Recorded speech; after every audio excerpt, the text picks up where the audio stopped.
So rapper icon Nicki Minaj gave a very powerful speech at the United Nations today, speaking on all the wrongdoing that was going on to Christians in Nigeria. And a lot of people were not happy with the fact that she aligned herself with Donald Trump. And one of those people were Amanda Seals and Tamika Mallory. So let's check out what they had to say and make sure to let us know in the comments what's your thoughts on this situation right here.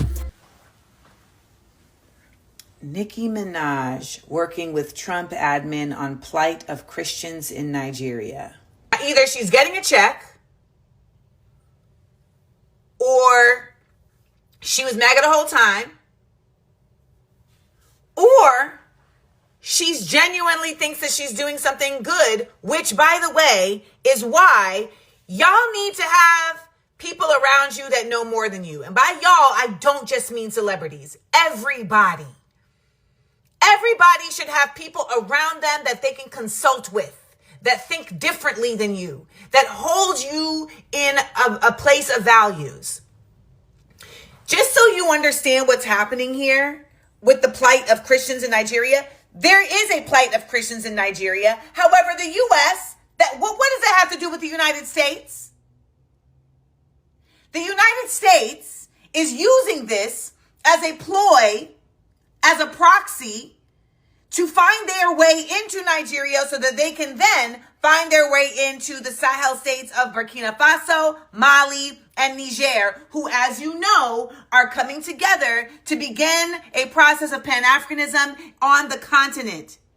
They are taking back their resources from France. They are saying we are going to build our own infrastructures.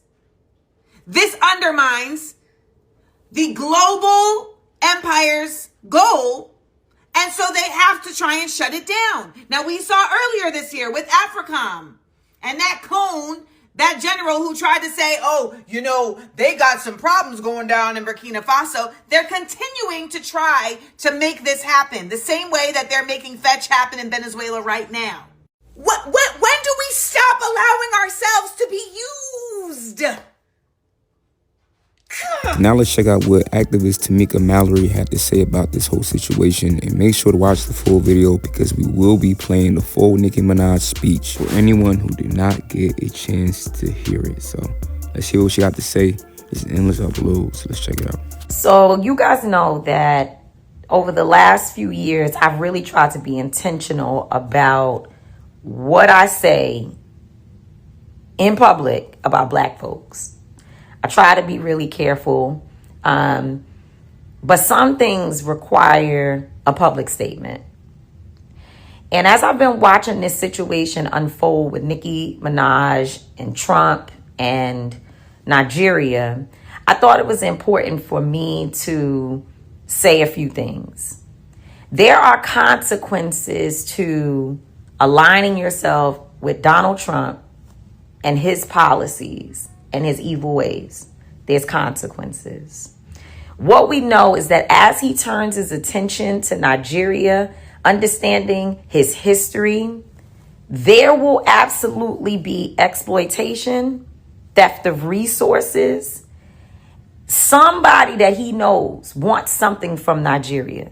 It could be a business partner, it could be a friend, it could be a said corporation, it could even be his family members. But they will invade Nigeria and exploit the people for their own benefit.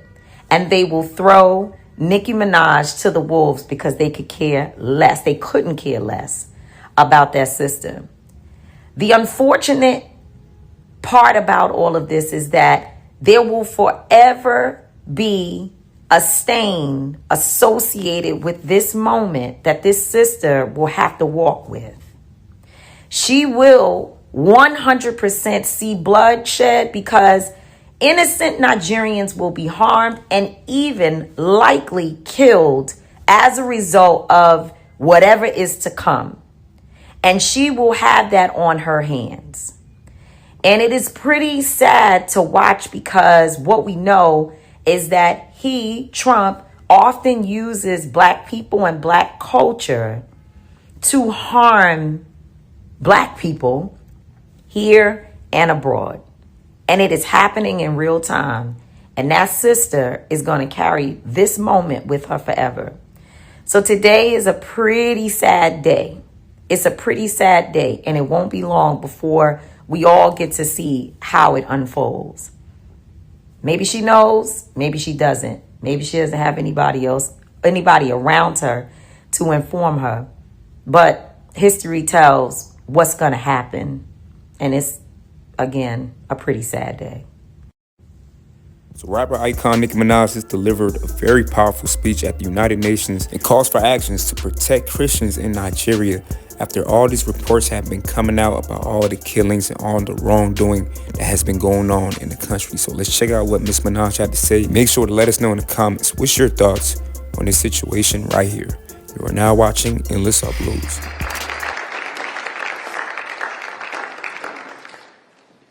Hello, everyone.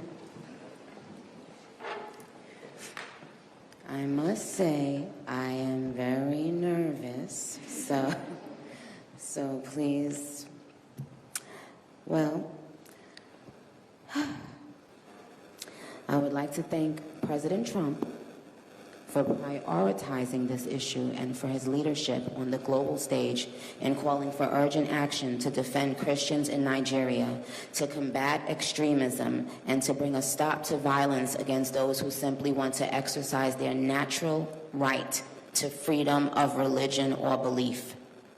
I stand here as a proud New Yorker with a deep sense of gratitude that we live in a country where we can freely and safely worship God regardless of one's creed, background, or politics. No group should ever be persecuted for practicing their religion, like I recently stated on social media. And we don't have to share the same beliefs in order for us to respect each other. We're way beyond thinking or expecting or assuming for, the person sitting next to you to have the exact same beliefs. We're beyond that. That's ridiculous. But that shouldn't make one person feel less safe than anyone in any room. And I want to be clear.